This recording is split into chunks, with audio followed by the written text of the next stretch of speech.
جی دیکھیں آیت نمبر 254 سے ہم اسٹارٹ کر رہے ہیں. یا ایھا الذین آمنو، اے وہ لوگوں جو ایمان لائے ہو، انفقو خرچ کرو، مما اس سے جو رزقناکم رزق دیا ہم نے تم کو، من قبل اس سے قبل، ان یاتی یہ کہ آئے، یومن وہ دن. ٹھیک ہے، اس کو ترجمہ ہم پورا کر لیتے ہیں پھر اس کو سمجھتے ہیں. آئے وہ دن، لا بیع نہیں ہوگی اس دن میں کوئی خرید و فروخت، فیہ اس دن میں، ولا خلۃ اور نہ ہی کوئی دوستی کام آئے گی، ولا شفاعت اور نہ ہی کوئی شفاعت کام آئے گی، اور یا نہ کوئی شفاعت ہوگی. اچھا، تو اس کو ہم اس طرح سے سمجھیں گے کہ جو اللہ تعالیٰ فرما رہے ہیں کہ یا ایھا الذین آمنو انفقو خرچ کرو کی بات ہو رہی ہے. اور یہ قرآن میں آپ کو بہت جگہوں پہ ملے گا، اللہ تعالیٰ نے ہر جگہ ہم کو خرچ کرنے کی بات کی. اور تقریباً آپ نے جب شروع میں سورہ بقرہ کا ٹاپک پڑھا، سٹارٹ ہی لی تھی آپ نے سورہ بقرہ، وہاں پر بھی اللہ تعالیٰ نے صلہ کے ساتھ خرچ کرنے کی بات کی. تو ہم سب کو آئیڈیا ہے کہ خرچ کرنے پر اللہ تعالیٰ نے پورے قرآن میں کتنا زور دیا ہے، اور خرچ کرنے کے لیے ہمیں بہت ساری اللہ تعالیٰ نے آیتیں دی ہیں کہ کس طرح سے ہم اپنا فوکس اس پر رکھیں کہ اللہ کی راہ میں ہمیں ضرور کچھ نہ کچھ خرچ کرنا ہے. تو یہاں پر جو خاص اس آیت کو تھوڑا سا سٹائل اللہ تعالیٰ کا جو الگ نظر آتا ہے نا ہم کو، تو وہ یہ نظر آ رہا ہے کہ اللہ تعالیٰ فرما رہے ہیں کہ خرچ کرو اس سے پہلے کہ تمہیں موت آ جائے.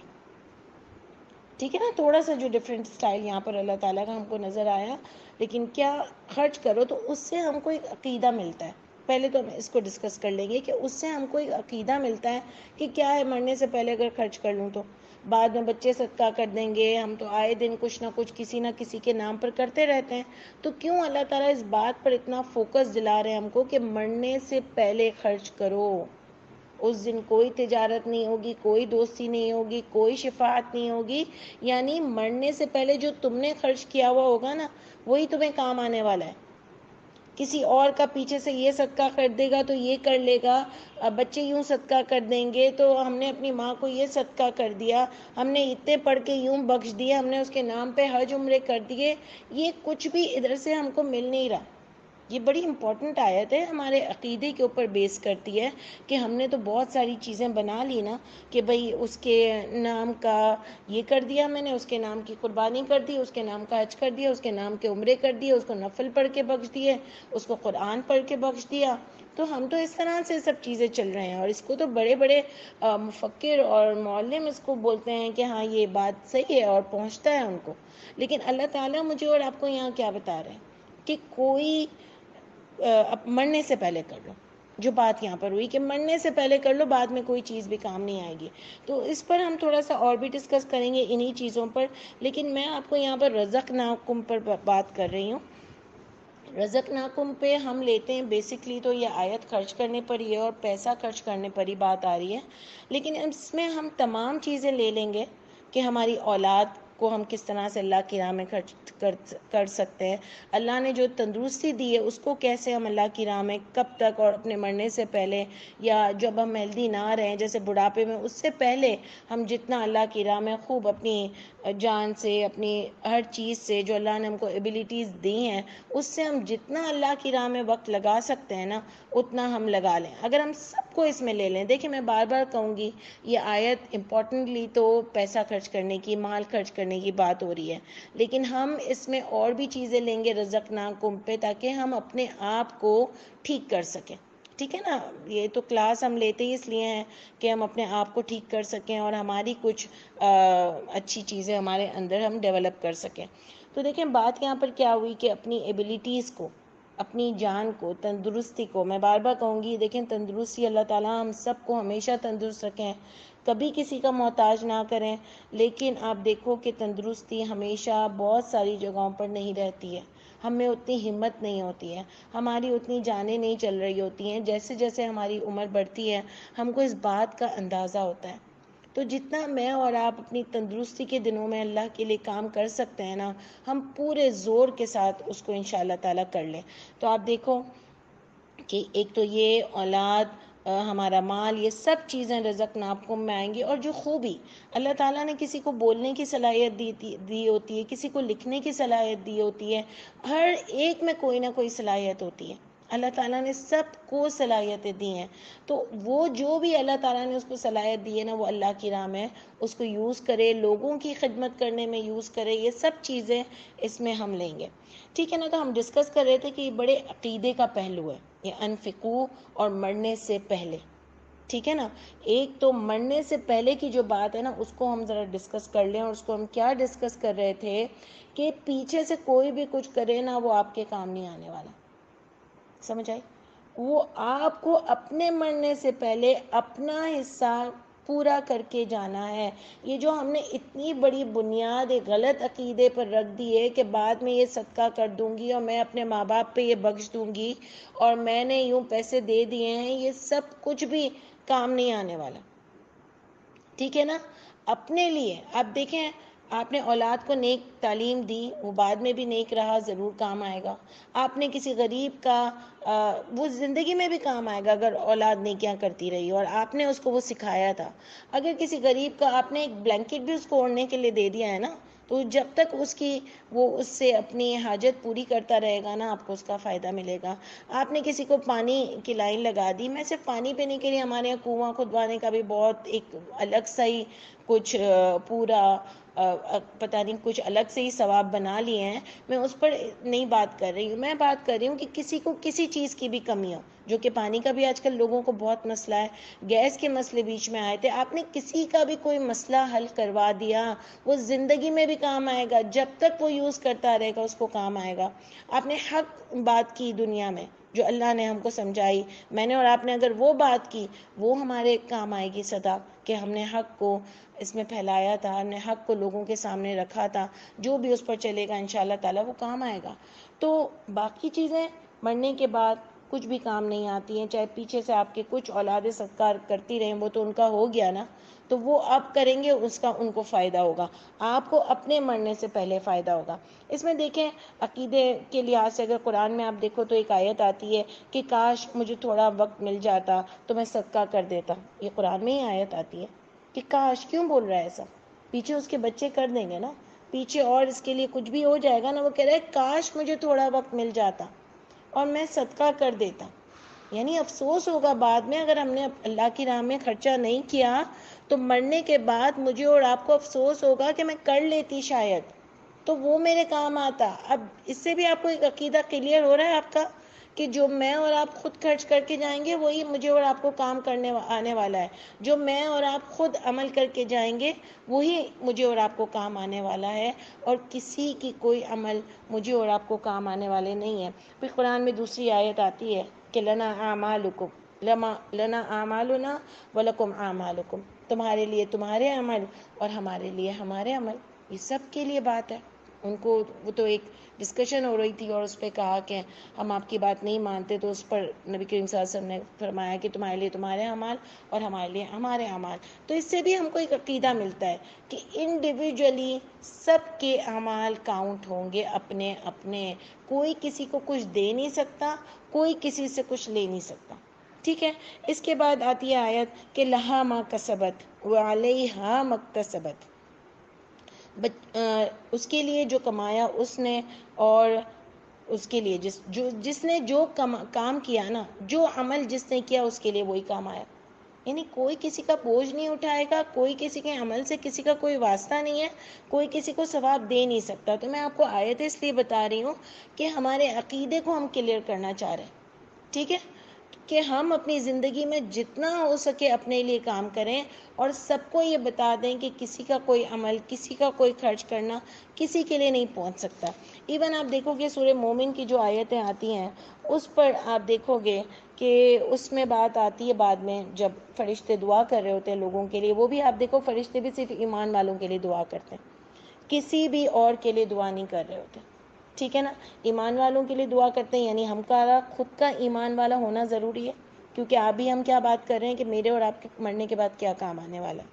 تو ہمارا خود کا ایمان والا ہونا ضروری ہے. آپ کو پتہ ہے ایمان والے کے لیے عقیدہ مضبوط ہونا، اور اللہ نے جو ہم کو قرآن سے ڈو اینڈ ڈونٹس بتائے ہیں اس پر ہم کو پوری طرح سے عمل کرنا انشاءاللہ تعالی. اچھا جی، تو اس میں دیکھیں کیا بات آتی ہے سورہ مومن میں. آپ بھی دیکھیے گا، اس کو پڑھیے گا پورا تو آپ کے اور کلیئر ہو جائیں گے عقیدے. لیکن آیت نمبر 8 میں جو اللہ تعالیٰ بات کرتے ہیں کہ ربنا وادخلہم جنات عدن، اے ہمارے رب داخل کر دیجئے ان کو باغات میں، عدن التی بہتی ہیں وہ مطلب باغات میں ہمیشہ کے، عدن کا مطلب ہمیشہ کے باغات میں، التی وہ جو، وعدتہم وہ جو وعدہ کیا ہے آپ نے ان سے. ٹھیک ہے، ان کو داخل کر دیجئے. یہ نیک لوگ تھے. فرشتے بھی دیکھیں کس طرح سے صرف نیک لوگوں کے لیے دعا کرتے ہیں. ومن صلح من آبائہم، اور جو بھی نیک ہوں ان کے آباء و اجداد میں سے، وازواجہم ان کی بیویوں میں سے، وذریاتہم اور ان کی اولادوں میں سے جو نیک ہو. ومن صلح کا عقیدہ آ گیا ہے. یہ نہیں آیا ہے کہ سب کو ڈال دو. حافظ قرآن ہے تو چلو ٹھیک ہے، اس کے ماں باپ نیک نہیں ہے، اس کا وہ نیک نہیں ہے، سب کو ڈال دو لائن سے، 7 لوگوں کو وہ لے کر جائے گا. ہمارے یہاں تو بڑے ڈفرینٹ عقیدے ہیں نا، تو سب کو ڈال دو.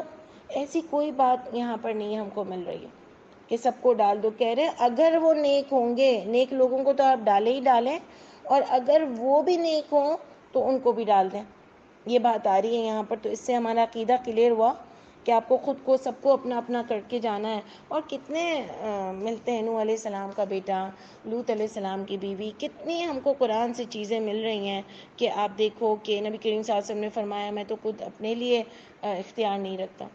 تو یہ ساری چیزیں ہمارے عقیدے کو مضبوط کرتی ہیں کہ جو بھی مجھے اور آپ کو اپنے لیے کر کے جانا ہے، خرچ کرنا ہے، اس کا مطلب یہ نہیں ہے کہ اپنی اولاد کے لیے ہم کچھ چھوڑ نہیں سکتے ہیں، کیونکہ وہ بھی قرآن ہم کو بتاتا ہے. اب دیکھیں الحمدللہ اللہ تعالیٰ نے قرآن کو اتنا ڈیٹیل سے ہم کو ایکسپلین کر دیا ہے کہ ہر چیز مجھے اور آپ کو قرآن سے مل جاتی ہے، تو ہم کنفیوز نہ ہو. اللہ تعالیٰ نے ہمارے عقیدے کو اتنا کلیئر کرنے کے لیے یہ باتیں ہم کو ساری قرآن سے تفسیر بتا دی ہیں. تو سورہ کہف میں ہم کو ملتا ہے کہ وہ جو ماں باپ اپنے بچوں کے لیے خزانہ چھوڑ کے گئے تھے، وہ زمین میں جو دفن تھا، اللہ تعالیٰ نے ان لوگوں کو نیک لوگ بتایا. یہ نہیں کہ وہ جو خزانے رکھ کے گئے تھے، اللہ تعالیٰ نے کہا بہت برے لوگ تھے، میری راہ میں خرچ نہیں کیا اور اپنے بچوں کے لیے چھوڑ کے چلے گئے. نہیں، اللہ تعالیٰ کہہ رہے ہیں بڑے نیک لوگ تھے، اور اللہ نے اس خزانے کی حفاظت کی اور ان کو ان بچوں تک پہنچایا. تو اس کا مطلب چھوڑ کے بھی جا سکتے ہیں، جو جس کا حق ہے اس کو دے کے جا سکتے ہیں، لیکن اللہ کی راہ کا بھی ایک بہت بڑا حق ہے خرچ کرنے کا، وہ ہمیں ضرور خرچ کرنا چاہیے. دوسرا یہ کہ آپ یہ بھی دیکھو کہ ہمارے یہاں 2.5% کا عقیدہ دے دیا گیا، وہ بھی سال میں ایک بار. وہ ہم کو کہیں بھی قرآن سے نہیں ملتا. اس پر بھی ہم دیکھیں گے خرچ کرنے کی جو بات آ رہی ہے تو اس پر ہم ساری چیزیں ایک ساتھ ڈسکس کریں گے، کیونکہ قبل ان یاتی، فکر کیا ہوتی ہے کہ موت سے پہلے خرچ کر لو ورنہ کچھ کام نہیں آئے گا. جیسے وہ آپ کی آیت آئی تھی نا سورہ بقرہ میں کہ موت سے پہلے حق بتا دو. اگر تم نے کوئی غلط بات کی ہے یا نہیں بھی کی ہے اور تمہاری سمجھ میں آ گیا ہے حق، اللہ نے تم کو سمجھا دیا ہے، تو اب لوگوں کو مرنے سے پہلے بتا دو. تو یہ بڑی ڈینجرس آیتیں ہوتی ہیں، بڑی ڈراوے والی آیتیں ہوتی ہیں کہ ڈر لگے بندے کو کہ یار موت تو کسی بھی وقت آ سکتی ہے، میں اپنا کام پہلے کر کے چلی جاؤں. تو اس پر بھی ڈرنے کی بات کیا ہے اور خاص سمجھنے کی بات کیا ہے کہ مرنے سے پہلے. تو اس پر بھی جو 2.5% کا عقیدہ ہے وہ کہیں بھی قرآن سے نہیں ملتا. وہ آپ بہت زیادہ فیال بجی کے ساتھ بھی اس کی ڈیٹیل تو پڑھ چکے ہوں گے، انشاءاللہ تھوڑا بہت ہم بھی ڈسکس کرتے ہیں. کہ میں نے بھی ایک دفعہ شروع میں جب یہ بات ہمیں پتہ چلی کہ 2.5% تو کہیں نہیں ہے، تو میں نے بھی دارالعلوم میں اور ڈفرینٹ جگہوں پہ فون کیا. آپ کو بتاؤں مجھے کہیں بھی صحیح جواب 2.5% کا نہیں ملا. انہوں نے مجھے کہا کہ 2.5% تو خرچ ہے نا قرآن میں. میں نے کہا کہاں ہے 2.5%؟ تو انہوں نے کہا حقم معلوم ہے نا، حقم معلوم کا مطلب ہی 2.5% ہے. تو وہ بات تو مجھے سمجھ بھی نہیں آئی. میں نے ان سے کہا حقم معلوم میں تو حق ہے لوگوں کا، تو اس سے تو نہیں پتہ چل رہا مجھے کچھ بھی. پھر انہوں نے مجھے مثال دی. انہوں نے کہا کہ آپ دیکھیں نا، میں نے کہا فصل پہ پھر کیوں سال میں دو بار ہے، جب بھی فصل آئے 2 بار ہی آتی ہے، تو جب فصل پہ کیوں ایسا؟ تو اس پر ان کا آنسر سن کے میں اتنی شاکڈ ہوئی کہ انہوں نے مجھے بولا کہ دیکھیں فصل تو اللہ کی زمین ہوتی ہے، اللہ کی زمین ہوتی ہے، انسان تو صرف اس پر محنت کرتا ہے، اور باقی تو اللہ کی زمین ہوتی ہے اس لیے. تو باقی دوسری جگہوں پہ تو انسان خود محنت کرتا ہے. یعنی آپ سوچو اتنے بڑے دارالعلوم میں فتویٰ دینے والے لوگ بیٹھے ہوتے ہیں. میں کسی کے بھی کوئی غلط بات کسی کے لیے نہیں کہنا چاہ رہی، لیکن میرا اپنا ایکسپیرینس ہے یہ کہ میں نے ان کو کال کی، میں نے سمجھنے کے لیے فون کیا تھا، لیکن اب دیکھو انہوں نے مجھے بولا کہ یہاں تو زمین اللہ کی، پانی اللہ کا ہوتا ہے، تو اس لیے یہاں پر اتنا دینا ہوتا ہے، وہ سب ہمارا ہوتا ہے. تو میں نے کہا وہ بھی تو اللہ کا ہی ہوتا ہے نا، کہ اللہ نے ہم کو تندرستی دی ہے، محنت کرنے کی صلاحیتیں دی ہیں، اللہ نے ہم کو نوکری دی ہے، اللہ ہم کو کھلا رہا ہے یا بزنس دیا ہے، تو یہ کون سی بات ہے کہ وہ اللہ کا ہے اور وہ اللہ کا نہیں ہے؟ آپ کو بھی اس میں کوئی بات سمجھ آ رہی ہے؟ مجھے تو کوئی سمجھ ہی نہیں آئی بات.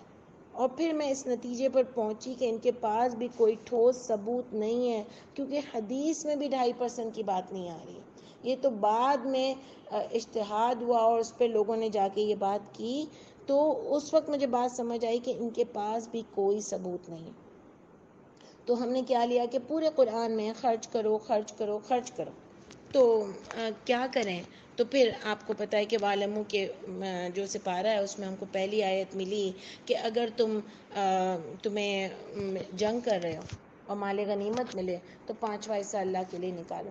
تو وہ تو پھر بھی میں اس کو اس طرح سمجھتی ہوں، میں نے اپنی ذات کے لیے اس کو اس طرح سمجھایا جب میں اسٹڈی کر رہی تھی کہ اللہ نے فرمایا تم نے اللہ کی راہ میں ہی جنگ لڑی ہے، اور اب اس کا ہی 5واں حصہ تم اللہ کی راہ کے لیے خرچ کرو.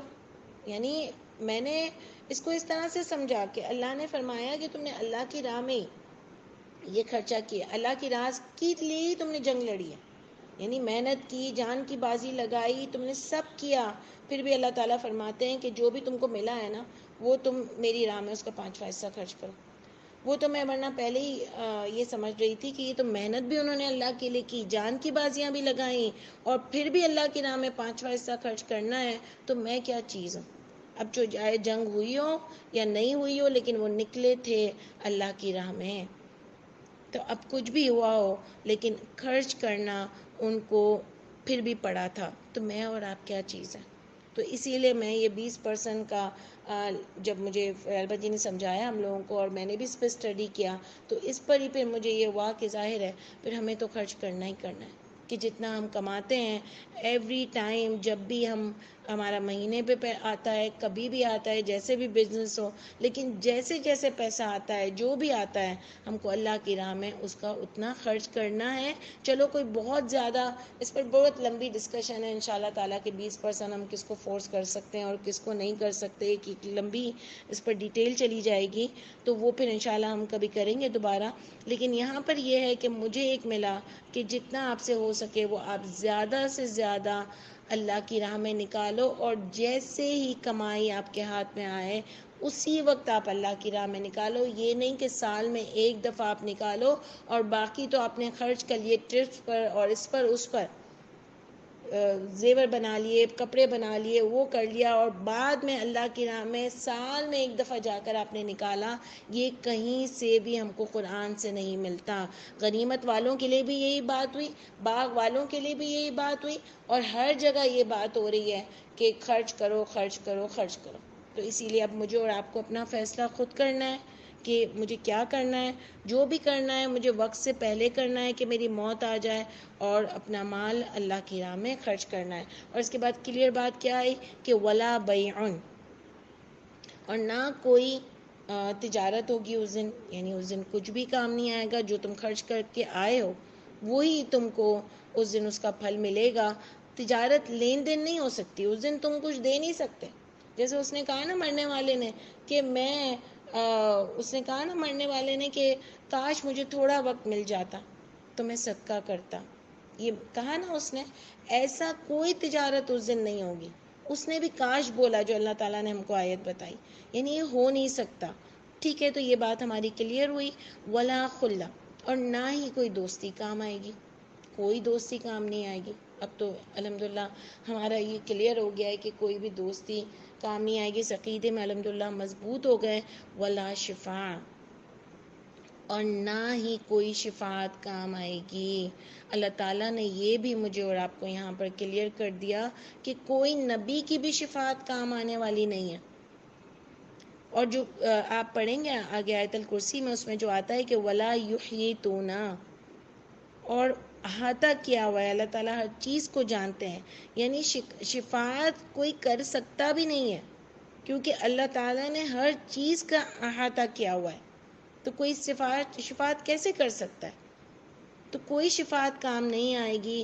وہ جو سورہ فرقان میں آیت آتی ہے کہ نبی کریم صلی اللہ علیہ وسلم فرمائیں گے، نبی فرمائیں گے کہ اللہ تعالیٰ میری قوم نے تو پیچھے قرآن کو پیچھے ڈال دیا، یعنی اللہ کی کتاب کو تو پیچھے ڈال دیا، تو کوئی نبی بھی شفاعت ایسے لوگوں کی نہیں کریں گے، اور کسی کی بھی کوئی کر نہیں سکتا۔ اس دن جو بھی فیصلے ہوں گے وہ اللہ کے ہی حکم سے ہوں گے۔ سمجھ آئی؟ تو یہ سب عقیدے اللہ تعالیٰ ہم کو کلیئر کر کے ایک چیز بتا رہے ہیں کہ دیکھو اپنے عقیدے کو صاف کرو، سب کچھ کلیئر کرو، اور اپنے مرنے سے پہلے جتنی محنت کر سکتے ہو تم کرو، اور اپنے لیے جنت کو حاصل کرو۔ اس لیے انشاءاللہ تعالیٰ مجھے اور آپ کو خوب محنت کرنی ہے، جتنی ہماری سانسیں اس دنیا میں بچی ہیں، جتنی اللہ تعالیٰ نے مجھے اور آپ کو تندرستی دی، اللہ تعالیٰ بس ہم سب کو کبھی کسی کا محتاج نہیں کرے، اور مرتے ہوئے انشاءاللہ تعالیٰ ہم پورے تیار ہوں۔ جیسے کل ہی نا کسی سے ڈسکشن ہو رہی تھی کہ کتنا سکون ہو جاتا ہے جب ہم کو کہیں جانا ہو تو ہم بیگ پیک کر لیں، تو بڑا سکون ہوتا ہے نا۔ پہلے سے اگر بیگ پیک ہو تو انزائٹی نہیں ہوتی، ورنہ تو انزائٹی لگی پڑی ہوتی ہے کہ اچھا یہ بھی رکھنا ہے، وہ بھی ڈالنا ہے، وہ بھی ڈالنا ہے۔ تو ہم صحیح طریقے سے جو مینیج کرنے والے لوگ ہوتے ہیں وہ کیا کرتے ہیں، وہ لکھ لیتے ہیں پہلے سے، اور پہلے سے بیگ نیچے اتار کے رکھ لیتے ہیں، پھر ایک ایک چیز ڈالتے رہتے ہیں اور کٹ کرتے رہتے ہیں کہ یہ میں نے کر لیا، یہ میں نے کر لیا، یہ میں نے کر لیا۔